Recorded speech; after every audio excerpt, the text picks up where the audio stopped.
Hi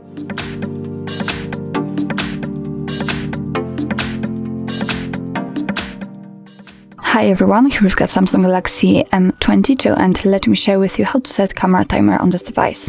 So first of all, let's open the camera app, and since we are in the standard photo mode, we have to take a look at this option bar, and right in the middle we've got the timer option. So let's tap on it. And as you can see, we've got 3 different options from which we can choose. We've got 2, 5 and 10 seconds delay. So in order to set it, all you have to do is to tap on it. So let me pick 10 seconds. As you can see here, we've got the information. The icon changed slightly also. So let's tap on the shutter button. And as you can see, from now on, this device will count down from 10. And after that time, it will simply take a photo. And the photo has been taken, so let's check another option, for example 2 seconds delay, the same situation, and right now the device will count down from 2.